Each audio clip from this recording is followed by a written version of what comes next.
رات کا وقت تھا اور آسمان پر کالے بادلوں کی دبیز تہ چھائی ہوئی تھی۔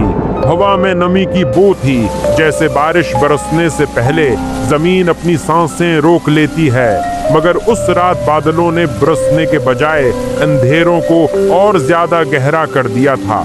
گاؤں کے کنارے ایک پرانا مکان کھڑا تھا، جس کی دیواروں پر پپڑیوں کی طرح اکھڑا ہوا پلستر اور کھڑکیوں سے لٹکتی ٹوٹی لکڑیاں ایسے لگتی تھیں جیسے وہ مکان برسوں سے انسانوں کے لمس سے محروم ہو۔ یہ مکان صدیوں پرانا بتایا جاتا تھا اور گاؤں کے بزرگ اکثر بچوں کو ڈراتے ہوئے کہتے تھے کہ یہاں ایک ایسی عورت کی روح بھٹکتی ہے جسے ناانصافی سے مارا گیا تھا، اور اس کی چیخیں رات کے سناٹے میں دیواروں کے اندر سے اب بھی سنی جا سکتی ہیں۔ یاسر، جو گاؤں کا ایک نوجوان اور حد سے زیادہ تجسس رکھنے والا شخص تھا، ہمیشہ ان کہانیوں کو مذاق سمجھتا اور دوسروں کو بھی ہنسی اڑاتے ہوئے کہا کرتا کہ یہ سب افسانے ہیں جو ڈرپوک لوگ خود کو بہلانے کے لیے گھڑتے ہیں۔ ایک شام دوستوں کی محفل میں اس نے غرور بھرے لہجے میں اعلان کیا کہ وہ اس مکان میں رات گزارے گا تاکہ سب کو ثابت کر سکے کہ وہاں کوئی آسیب یا بھوت نہیں ہے۔ دوستوں نے اسے منع کرنے کی کوشش کی، مگر اس کی ضد اور انا اتنی مضبوط تھی کہ کسی کی بات اس پر اثر نہ کر سکی، اور وہ اگلی رات ایک لالٹین اور پانی کی بوتل ساتھ لے کر اس ویران مکان کی طرف روانہ ہو گیا۔ مکان کے دروازے پر پہنچتے ہی اس کے بدن میں ایک عجیب سا سنسنی خیز احساس دوڑ گیا، جیسے دروازہ اس کی موجودگی کو پہچان رہا ہو اور خاموشی کے ساتھ اسے اندر آنے سے روک رہا ہو۔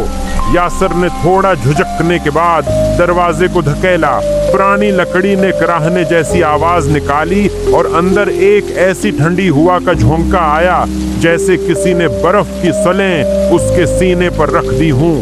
کمرے کے اندر اندھیرا گہرا تھا، لالٹین کی زرد روشنی دیواروں پر پڑتے ہی عجیب عجیب سائے بناتی جو یوں لگتے جیسے دیواریں سانس لے رہی ہوں اور ان کے اندر کوئی زندہ چیز موجود ہو۔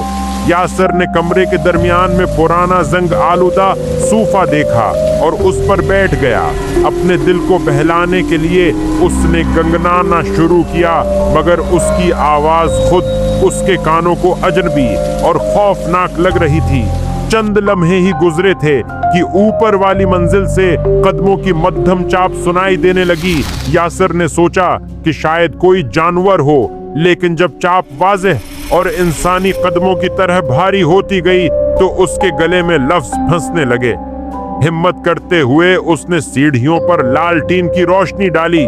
روشنی نے خالی زینے دکھائے، مگر قدموں کی آواز بدستور قریب آتی رہی، جیسے کوئی پوشیدہ وجود اندھیروں میں چھپا اس کی طرف بڑھ رہا ہو۔ یکدم ہوا تیز ہو گئی اور لالٹین بجھ گئی۔ یاسر اندھیرے میں ڈوب گیا اور اس کے چاروں طرف گھپ سناٹا پھیل گیا۔ صرف اس کے دل کی دھڑکنیں اور سانسوں کی بے ترتیبی سنائی دیتی رہی۔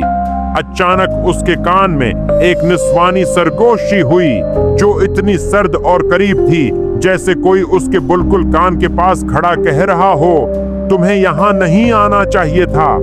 یاسر چیخ کر پیچھے ہٹا، مگر اندھیرے میں اس کا پاؤں کسی چیز سے ٹکرایا اور وہ فرش پر گر پڑا۔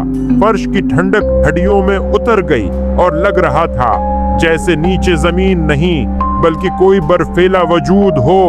اسی دوران اس نے دیکھا کہ دیواروں پر نیم روشنی میں انسانی ہاتھوں کے نشان ابھرنے لگے ہیں، جیسے کوئی اندر سے نکلنے کی کوشش کر رہا ہو۔ دیواریں دھڑکنے لگیں اور کمرہ آہستہ آہستہ ایک قبر کی مانند تنگ ہوتا محسوس ہوا۔ یاسر گھبرا کر اٹھا اور باہر بھاگنے کی کوشش کی، مگر دروازہ خود بخود زور سے بند ہو گیا اور ایک بھیانک قہقہا کمرے میں گونجنے لگا جس سے اس کے رونگٹے کھڑے ہو گئے۔ ابھی وہ چیخنے ہی والا تھا کہ اس کے سامنے ایک دھندلا سا نسوانی سایہ ابھر آیا۔